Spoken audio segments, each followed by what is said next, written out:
তোমার মা বাবাকে যদি বৃদ্ধ অবস্থায় পাও, দুইজন অথবা একজনকে যদি পাও, বুড়া হয়ে গেছে, বুড়ি হয়ে গেছি, দুইজনের একজনকে যদি পাও তাহলে তাদের সাথে ভালো আচরণ করো। মা বাবা বুড়া বুড়ি হয়ে গেলে মেজাজ গরম থাকে, কথা কন না কা, মেজাজ খিটখিটি হয়ে যায়, ঘুম হয় না, নানান টেনশনে তাদের মেজাজ বাচ্চাদের মতো হয়ে যায়। মানুষের বয়স যত বাড়ে তত তাদের স্বভাব চরিত্র বাচ্চাদের মতো হয়ে যায়। বাচ্চারা যেমন চকলেট দেখলে খাইতে মনে চায়, মানুষ যখন বুড়া হয়ে যায় তখন চকলেট দেখলে খাইতে মনে চায়। দেখবেন অনেক বুড়া মানুষ বসে বসে চিপস খায়, কথা কন না খায়, বাস্তব কথা। কারণ মানুষের বয়স যত বাড়ে আচার ব্যবহার তাদের বাচ্চাদের মতো হয়ে যায়। রাগ করা যাবে না। আপনার বাচ্চা আপনার সাথে রাস্তা দিয়ে হাঁটে, কিছু দূর যাওয়ার পরে সন্তান খামি দিয়ে দাঁড়াইছে, তাকাইয়া আছে তাল গাছের দিকে। বাপ বলতে আছে, ও সন্তান সামনে চলো। সন্তান বলে, আব্বু তুমি একটু দেখো তাল গাছের মাথায় কি যেন দেখা যায়। বাবাই বলে, হ্যাঁ দেখছি, ওটা বাদুর। ওটা কি? বাদুর। সন্তান বলে, আব্বু বলো ওটা কি? বলে বাদুর। বাচ্চা এবার তাকায়া থাকে, আবার দুই কদম হাঁটার পরে আবার ব্রেক, আবার তাকায়া বলতে আছে, আব্বু ওটা কি? বলে বাদুর। আবার সন্তান বলল, আব্বু ওটা কি? বলে বাবাই ওটা হলো বাদুর। 10 বার সন্তান জিজ্ঞেস করে, বাবায় 10 বারই বলে, রাগ করে না, বরং সন্তানের কপালে চুমা দিয়া বলে ওটা বাদুর। রাগান্বিত হয় না, ক্ষিপ্ত হয় না, মেজাজ গরম করে না, জাডি মারে না। মারে? বাচ্চা মানুষ। ঠিক তেমনি ভাবে ঘরে গিয়া দেখেন যাদের মা বাবা বুড়া বুড়ি হয়ে গেছে, অনেক সময় বাবা বয়সের ভারের কারণে মনে রাখতে পারে না যে সন্তান ঘরে আসছে কিনা। তখন বলে, বৌমা আমার ছেলেটা কি আসছে?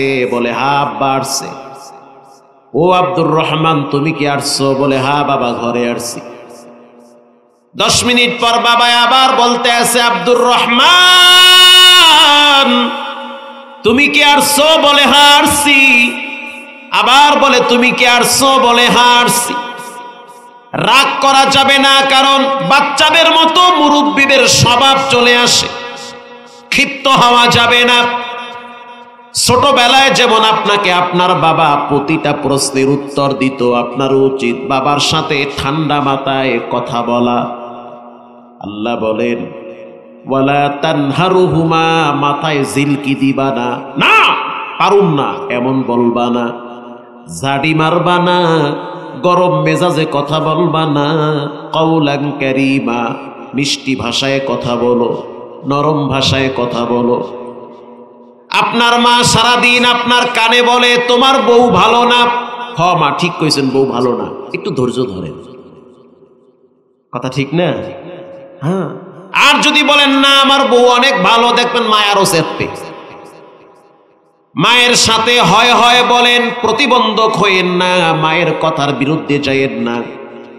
কারণ হতে পারে মা আপনাকে অনেক সময় ভুল বুঝতে পারে, এটা আপনার জীবনে কাল হয়ে যাবে। হাদিসে আসছে একজন সাহাবীর নাম হলো আলকামা, আল্লাহর নবীর সাথে জিহাদের ময়দানে অংশগ্রহণ করেছে। মৃত্যুর আগে আগে জিহ্বাটা বেঁকা হয়ে গেছে, জিহ্বায় কথা আসে না, কালেমা আসে না। আশেপাশের মানুষ বারবার বলে, বলো লা ইলাহা ইল্লাল্লাহ, কিন্তু তার জিহ্বাটা বেঁকা হয়ে আছে, কোনো আওয়াজ আসে না। স্ত্রী টেনশনে পড়ে গেল, আমার স্বামীর কি উপায় হবে? এবার আল্লাহর নবীর দরবারে পাঠায় দিল একজন ব্যক্তিকে, গিয়া বলো তার সাহাবী আলকামার মুখে কালেমা আসে না। আল্লাহর নবীর দরবারে যখন খবর পৌঁছায় দেওয়া হয়, ওগো আল্লাহর হাবিব আপনার সাহাবী আলকামার মৃত্যুর টাইম হইছে, জবানে কালেমা আসে না, জিহ্বা বেঁকা হয়ে গেছে। আল্লাহর নবী বুঝতে পারলো পাওয়ার হাউসের সাথে কালেকশন দুর্বল হয়ে গেছে। আল্লাহু আকবার। পাওয়ার হাউসের সাথে সম্পর্ক নষ্ট হয়ে গেছে। এবার আল্লাহর রাসূল বলল, আলকামার মা আসেনি? বলে হ্যাঁ আছে। কই আছে? বলে বাড়িতে আছে। ডাইকা নিয়ে আসো। আলকামার মা বুড়ি মানুষ, লাঠিতে ভর দিয়ে দিয়ে নবীর দরবারে আসছে। আল্লাহর নবীর দরবারে আসার পরে আলকামার মা বলল, আলকামার, আল্লাহর রাসূল বলল, আলকামার মা বলো আলকামা কেমন? খুব ভালো, নামাজ পড়ে, কোরআন পড়ে, তাহাজ্জুদ পড়ে, যাকাত দেয়, হজ করছে, আপনার সাথে যুদ্ধের ময়দানে গেছে। সাবধান, এটা মারাত্মক জায়গা, আগুন। রোজা রাখে, দান সাদাকা করে, খুবই ভালো মানুষ আলকামা। আলকামার কিন্তু দুর্নাম করে নাই, ছেলের কি দুর্নাম করছে? খুব ভালো ছেলে। আল্লাহর রাসূল বলল, আলকামার মা জানতে চাই, বলো তুমি, তোমার সাথে আলকামার সম্পর্ক কেমন? মহিলাটা এবার মাথাটা নিচের দিকে করে চোখের পানি ছেড়ে দিয়েছে। ওগো আল্লাহর নবী, আলকামা তার বইয়ের কথা মতো চলে, আমারে পাত্তা দেয় না। এতটুকুন শুধু বলছে, বউরে নিয়া খুব ব্যস্ত, আমারে তেমন মূল্যায়ন করে না। এই দিক থেকে আলকামার সাথে আমার সম্পর্ক একটু দূরত্ব। এই দেশের কত যুবককে দেখছি বিবাহ করার পর বউ নিয়ে আলাদা হয়ে থাকে, মা বাবার খবর নেয় না। আছে না নাই? ঢাকা শহরে ফ্ল্যাট ভাড়া দেওয়ার টাকা হয়, বউরে নিয়ে শপিং করার টাকা হয়, কিন্তু মা বাবারে টাকা দিবে সেই টাকা নাকি তার হয় না।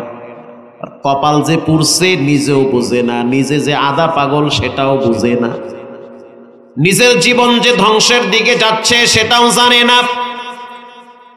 আল্লাহর নবী বলতে আছে, আলকামার মা, আলকামারে ক্ষমা করবানি? কয় না, ক্ষমা করব না, কারণ বইয়ের সাথে খুব খাতির, আমারে মূল্যায়ন করে না। আল্লাহর রাসূল বলল, আলকামার মা শুনে নাও, আল্লাহর জাহান্নামের আগুন কিন্তু সাজানো হইতেছে। আলকামা যদি ঈমান হারা হইয়া মরে, আলকামার জন্য জাহান্নামের গেট খোলা হবে, জাহান্নামের আগুন দিয়ে পুরা হবে। আল্লাহ পাক বলেছেন, যারা মা বাবার সাথে ভালো ব্যবহার করে, আল্লাহ নাকি নিজে তাদের সাথে ভালো ব্যবহার করে। আলকামার মা বলতে আছে, আপনার ইচ্ছা, যা করার করেন। আল্লাহর রাসূল বলতে আছে, ইয়া বিলাল, হে বেলাল তুমি কই? বলে আমি তো হাজির। তুমি এক কাজ করো, পাহাড় থেকে কিছু লাকড়ি নিয়ে আসো, লাকড়ির ভিতরে আগুন ধরায় দাও, আলকামারে জীবিত অবস্থায় সেই লাকড়ির ভিতরে পুড়ে দেওয়া হবে, অগ্নিকুণ্ডে তাকে নিক্ষিপ্ত করা হবে। বলার সাথে সাথে হযরত বেলাল দৌড় মারছে। আলকামার মা আরে আরে তাকায় দেখে যে আসলেই তো দৌড় মারছে। ইন দি মিন টাইমে হযরত বেলাল হাবশী যখন আসলেই দৌড় মারল, আলকামার মা বলতে আছে, আল্লাহর রাসূল আপনি কি আসলেই পুড়ে মারবেন? বলে হ্যাঁ। তখন মায়ের কলিজার ভিতরে সন্তানের প্রতি ভালোবাসা আল্লাহ বাড়ায়া দিছে। আল্লাহু আকবার বলে, ভালোবাসা বেড়ে গেছে। আমার চোখের সামনে সন্তানের আগুনে পুড়ে মারবে, এটা তো খুবই কষ্ট। একটু পরে আলকামার মা কি যেন ভেবে চিনতে বলল, আল্লাহর হাবিব আপনি সাক্ষী, আল্লাহ সাক্ষী, আমি আলকামারে ক্ষমা করে দিছি, আলকামা মাফ। আল্লাহর রাসূল বলল, বেলাল লাকড়ি আনতে হবে না, যেহেতু আলকামার মা ক্ষমা করে দিয়েছে, তার বাড়িতে গিয়া দেখো আলকামার মুখের কি অবস্থা। হযরত বেলাল হাবশী রাদিয়াল্লাহু তাআলা আনহু যখন আলকামার বাড়িতে গেল, দরওয়াজার সামনে পা রাখলো, স্পষ্ট আওয়াজে শুনতে পাইতেছে আলকামা জোরে জোরে পড়তেছে, লা ইলাহা ইল্লাল্লাহু মুহাম্মাদুর রাসূলুল্লাহ সাল্লাল্লাহু। মুখ থেকে কালেমা বের হয়ে গেছে। যারা মায়ের সাথে বাবার সাথে ভালো ব্যবহার করে, তাদের মৃত্যুর সময় জবানে কালেমা নসিব হয়। গাড়ির তলে পইরা হঠাৎ মরতেছেন, হুন্ডার চাকার তলে গেছে গা, আপনার পেট গেছে গা হুন্ডার চাকার তলে, হঠাৎ দম বন্ধ হয়ে গেছে। ঘরে শুয়ে আছেন, হঠাৎ গ্যাস সিলিন্ডার বাস্ট লাগে, আগুন ধরে গেছে, হঠাৎ মরতে আছে। তো মায়ের সাথে সম্পর্ক খারাপ থাকলে মুখ দিয়ে কালেমা আসবে না। চট্টগ্রামে একজন আইনজীবীকে যে হত্যা করা হয়েছে, শহীদ করা হয়েছে, আপনারা কি জানেন না? সাইফুল ইসলাম আলিফ, আইনজীবী। তো তাকে যখন হত্যা করা হইল, মৃত্যুর আগ মুহূর্তে স্পষ্ট আওয়াজে তিনি কয়েকবার আল্লাহর নামের আওয়াজ তুলেছে। মৃত্যুর আগে আগে যখন তার জানটা বের হচ্ছে, চিৎকার মেরে বলতেছে, আল্লাহ তুমি ছাড়া আমার কেউ নাই। একটু পরেই জান বের হয়ে গেল। এই যে আল্লাহর নাম নিতে নিতে মৃত্যুবরণ করলো। পরে খবর পাইলাম সাইফুল ইসলাম তার মায়ের সাথে খুব ভালো সম্পর্ক। তার মা তার মৃত্যুর পরে তার চেহারার উপরে হাত দিয়া টানতে আছে আর বলতেছে, আল্লাহ আমার এই সন্তানটাকে তুমি মাফ করে দাও। এই যে মা ছেলের প্রতি ভালোবাসা, এটা কয়জনের নসিবে হয়? প্রিয় ভাইয়েরা আমার, আল্লাহ রাব্বুল আলামিন কোরআনে বলেন, ওয়া'বুদুল্লাহা ওয়া লা তুশরিকু বিহি শাইআন ওয়া বিল ওয়ালিদাইনি ইহসানা। আল্লাহ রাব্বুল আলামিন বলেন, আমার হক, 2 নম্বরে মা বাবার হক। প্রথম হক আল্লাহর, দ্বিতীয় হক মা বাবার। মাহমুদুল হাসান সাবধান, মা বাবা কিন্তু তোমার মূল পাওয়ার হাউস। যতদিন সম্পর্ক ভালো থাকবে ততদিন তুমি সম্মানে চলতে পারবে। যেদিন সম্পর্ক খারাপ হবে, লিখে রাখো, নিজের ঘরে বেইজ্জতি হওয়া লাগবে। বাচ্চাদের সামনে রব বেইজ্জতি করবে। যেই জায়গায় হাত দিবেন সেই জায়গায় অশান্তিতে ধুকে ধুকে মরবেন। ছেলে মেয়েরা নিয়ন্ত্রণে থাকবে না। আল্লাহ রাব্বুল আলামিন বলেন, টাকা পয়সা ব্যয় করবা কোথায়? একজন সাহাবী এসে বলল, ইয়া রাসূলুল্লাহ, আমি তো অনেক সম্পদের মালিক, মদিনায় আমার খেজুরের বাগান আছে, আমি আমার টাকা পয়সা কোথায় ব্যয় করব বলেন? আল্লাহ পাক বলেন, নবী আপনি ওই সাহাবীকে জানায় দেন, পক্ষান্তরে দুনিয়ার মানুষদেরকে জানায় দেন, কুল মা আনফাকতুম মিন খায়রিন ফালিল ওয়ালিদাইনি ওয়াল আকরাবিন। টাকা পয়সা ব্যয় করার প্রথম খাত হলো মা আর বাবা। সুবহানাল্লাহ বলেন। টাকা পয়সা ব্যয় করার প্রথম জায়গা হলো মা আর বাবা। মসজিদে দেন, মাদ্রাসায় দেন, পীরের দরবারে গরু নিয়ে যান, মায়ের খবর নেন না, বাবার খবর নেন না। এই দানের কোনো প্রয়োজন নাই আল্লাহ। এগুলো আল্লাহ চায় না। আল্লাহ চায় বান্দার টাকা পয়সা প্রথম ব্যয় হবে মা বাবার জন্য।